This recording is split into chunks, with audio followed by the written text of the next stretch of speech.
welcome back sa aking YouTube channel. This is me, the one and only Tanex. So, for today's video, magmumukbang ulit tayo at ang kakainin natin ay Filipino style breakfast or lunch. Breakfast, lunch, slash lunch or brunch.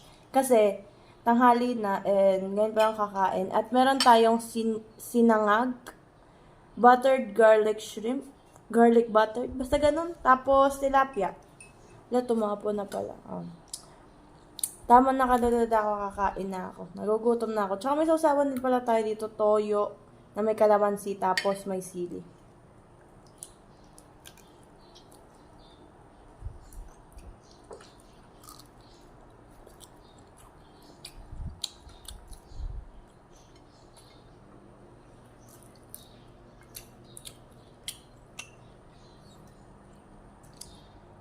At ayoko mabasa comment section na sasabihin hindi pangkaraniwan yung hipon na umagahan or lunch. Kaya lang kami mahipon kasi tabing dagat tabing palaisdaan kami, may nagpatuyo kasi.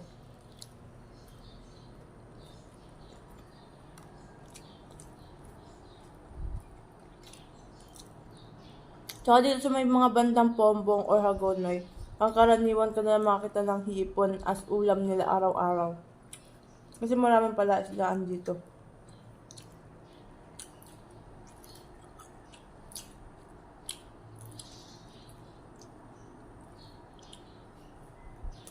May salad din pala ako for dessert. Favorite ko talaga hipon.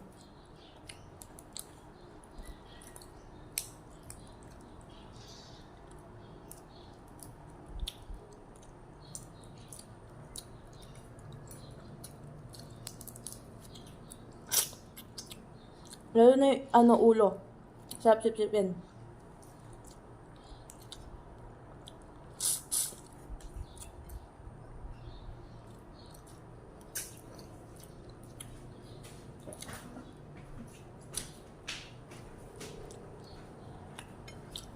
Sarap.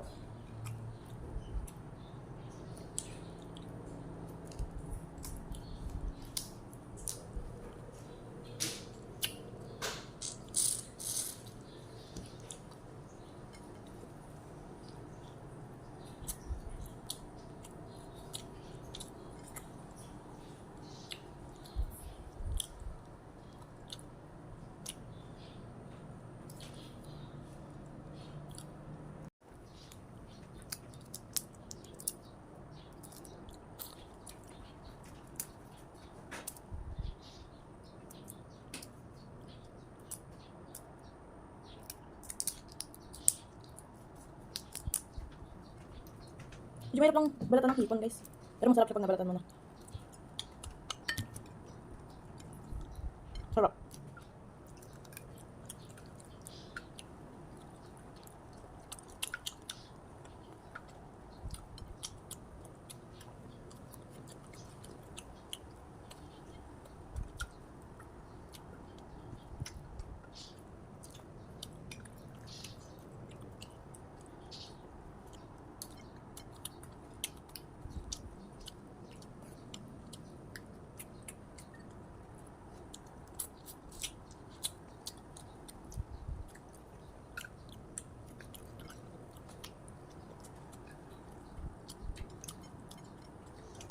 Tubig.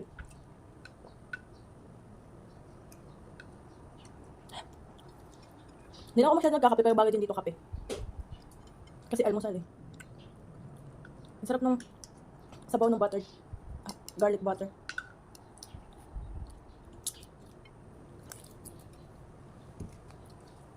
Ulo. Sarap yung ulo pag maraming taba. Pero hinahinay din kasi baka ma-high blood.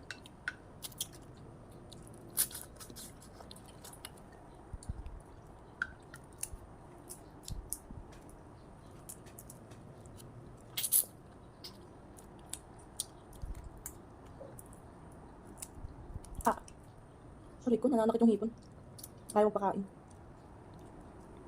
Aray ko. Sanay talaga ako magbalat ng hipon. Mahirap lang talagang balatan yung hipon. Ngayon, nalagay na kasi ito sa rep.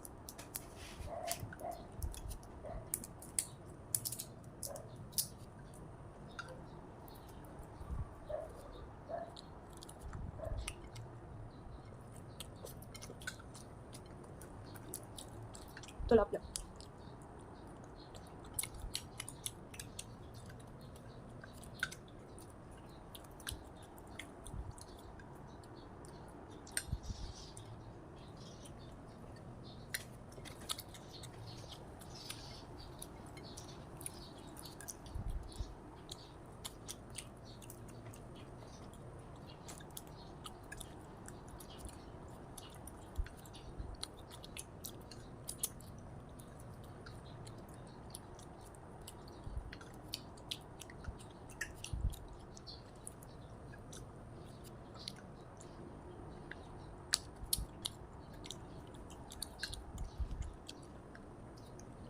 May tinik.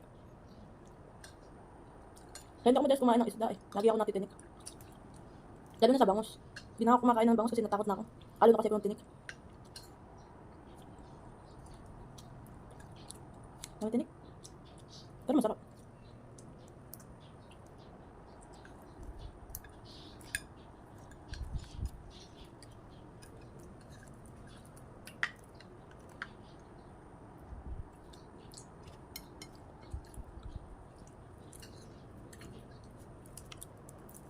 Mas madaling balatan yung buntot kaysa sa ulo.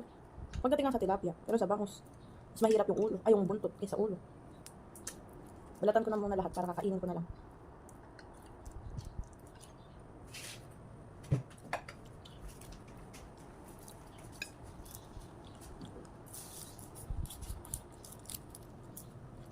Paborito ko talagang part yung buntot.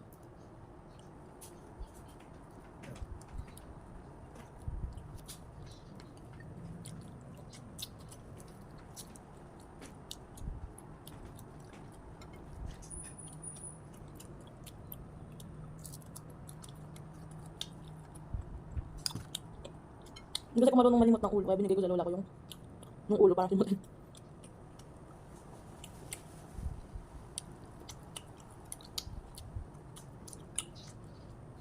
Sabi so lang halo-halong arte to ah. Realistic breakfast na to.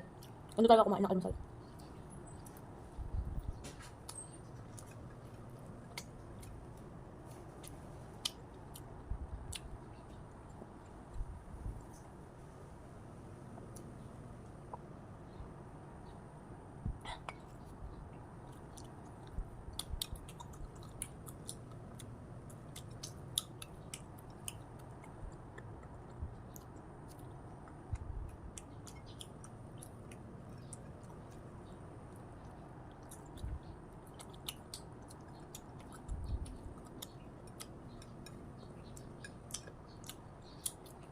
Save the best for last. Hipon.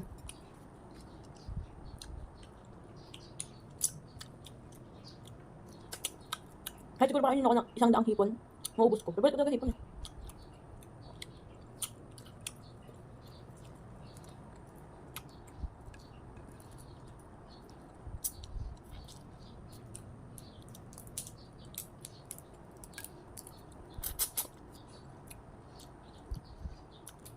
Tumansik sa mata ko.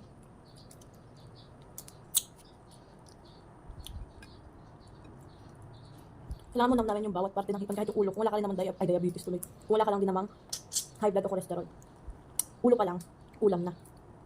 Di man kasi ako rich kid, kaya dapat inanam ng lahat ng hipon. Lahat ng hipon, lahat ng parte ng hipon.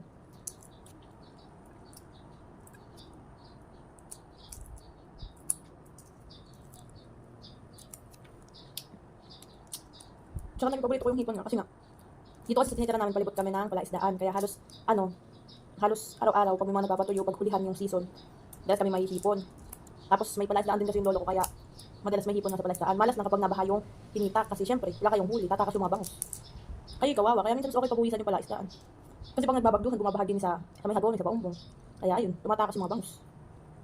Pag naman nagbaha, naglalatag kami ng net, lambat. Tapos nilalagyan namin sa gilid ng sapa, nuhuli namin yung mga tumatakas na bangus.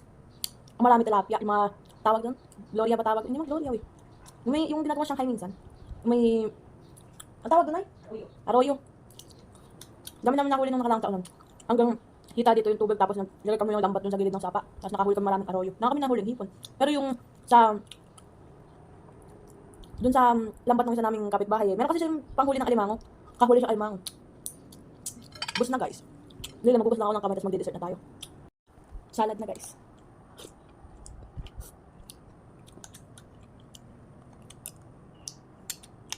Yung salad naman, kaya kami may salad kasi may expired na yung fruit cocktail namin. Kaya kailangan gawin.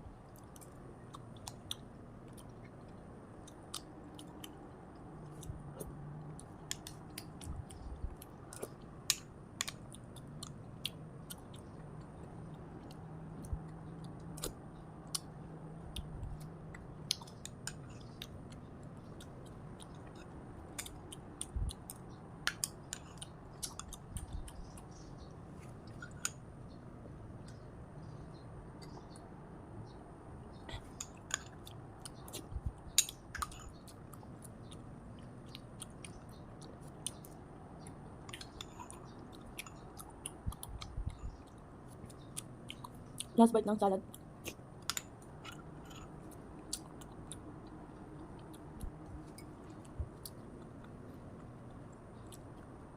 Tubig. And that is all for today's video. Nakatapos na akong kumain and thank you so much sa mga nanonood. And if you like this video, please give it a big thumbs up, subscribe to my YouTube channel, and turn on that post notification bell para ma-update kayo sa mga susunod kong upload. And I'll see you on my next video. Bye-bye!